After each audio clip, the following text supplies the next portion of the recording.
Hello everyone, আসসালামু আলাইকুম। চলে আসলাম আজকে একটু লং ভিডিও নিয়ে। এই ভিডিওতে আমি অনেকগুলি কথা বলবো। সেই কথাগুলি হলো, আমি কিন্তু প্রথমে যখন ফেসবুকে যখন প্রথমে কাজ করতাম, কাজ করতে করতে কিন্তু আমি কিন্তু অনেক ক্লান্ত হয়ে যেতাম এক সময়।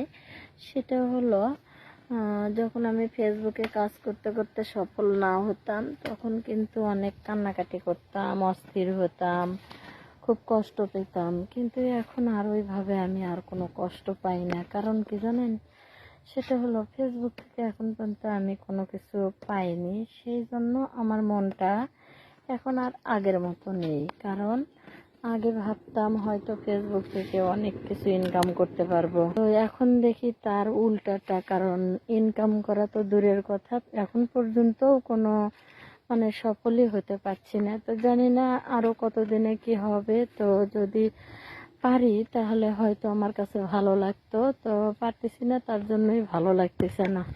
তো দেখি, এখনো হাল ছেড়ে দেয়নি, এখনো চলছি। যেমন চলছি ঠিক তেমনই এইভাবেই চলতে থাক। চলতে চলতে আমি যদি সফল হতে পারি তাহলে অবশ্যই আমি এখানে লেগে থাকবো।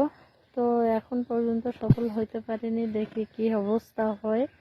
তো যদি আমার কাছে ভালো লাগে তাহলে অবশ্যই আমি এখানে লেগে থাকব।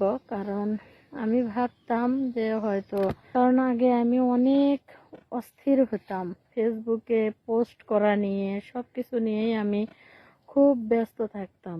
এখন আর ওইভাবে ব্যস্ত হয়ে পড়ি না। কারণ এই সময়টুকু যে দেই, এই সময়টা মনে হয় এখন মিথ্যা। কারণ এইখান থেকে যদি আমি আর্নিং করে ঘরে নিতে পারতাম তাহলে মনে করেন যে এখান থেকে আমার ভালো লাগতো।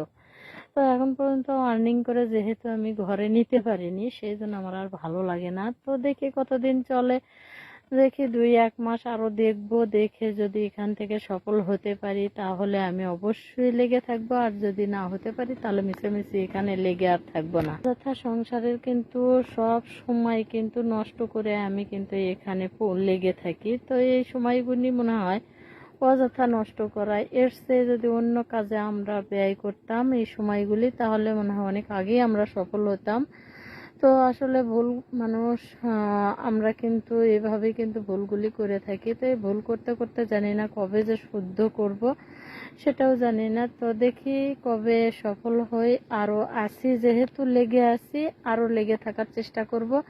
কতদিনে একটু সফলতার মুখ দেখতে পাই, যদি না পাই তারপরে সরে দাঁড়াবো। এটাই আমার এখন বেশি সিদ্ধান্ত। কারণ মানুষের মতো বলবো না যে আমি আজ থেকে কাজ ছেড়ে দিলাম, এসে এই ধরনের কথা বলবো না। কারণ লেগে আছি, লেগে থাকবো। সফল হতে পারলে হব, না হলে বাদ দিয়ে দেবো। এই পর্যন্তই। আমি কিন্তু আজকের মতো এখানেই বিদায় নিচ্ছি, কারণ অনেক বক বক করে ফেললাম। তো ধন্যবাদ সবাইকে। আল্লাহ হাফিজ, টাটা, বাই বাই। যদি আপনাদের কাছে ভালো লাগে একটু ভিডিওটি শেয়ার করে দেবেন। আল্লাহ হাফেজ।